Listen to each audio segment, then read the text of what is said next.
Here we are standing in what is to become the Museum of Chinese in Australia, the first of its kind in the state, and we are very excited about this project getting started. 这里曾经是澳洲收藏中文图书最多的公共图书馆，几个月之后，它将成为新州第一座华人博物馆。这里将收藏与澳洲华人历史相关的书籍和影像资料，并设立艺术画廊和展览空间，展示200多年来生活在澳洲各地的华人珍贵的历史记录。The Chinese actually have been pretty entrepreneurial during their whole 200 years in this country. We're very determined that we should have a major educational component to this. I think a lot of people hear about China and Australia's relationships with China, but they don't understand how the Chinese have been here almost for the entire time that there's been European settlement, and have been always a very important part of the commercial life of Sydney and of Australia.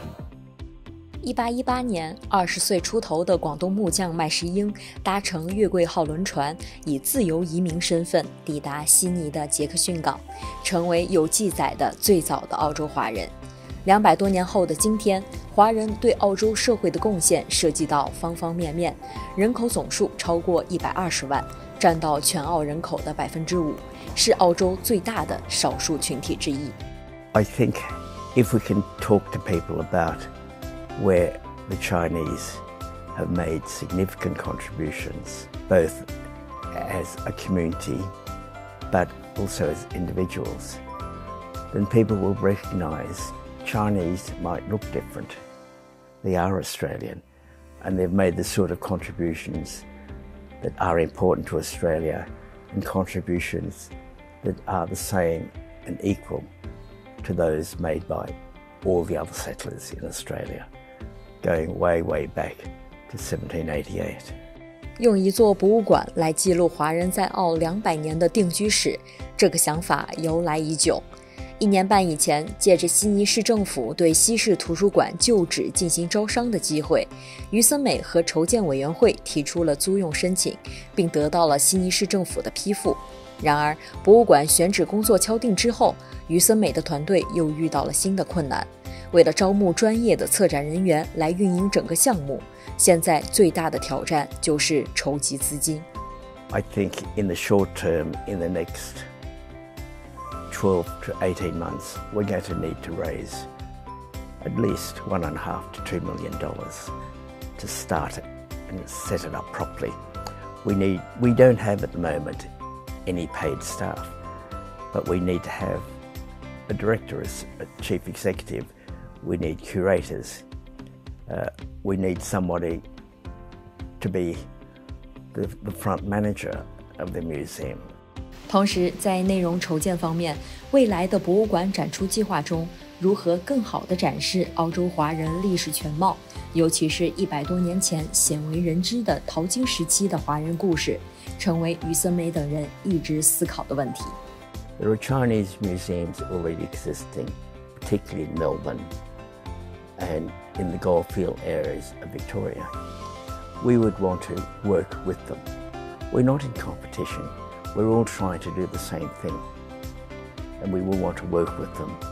And perhaps if we develop a good exhibition, they might like to borrow the whole exhibition from us. But one thing about anything that goes up in our museum will be very carefully curated and checked.So that the stories we tell, people can be pretty sure that there's no political fiddling with the story. It's as it happened. 随着澳洲华裔群体不断壮大，越来越多的澳洲本地人开始对华人社区故事产生兴趣，而这个博物馆将会运用多媒体数字化科技手段，成为大人小孩都喜欢的博物馆。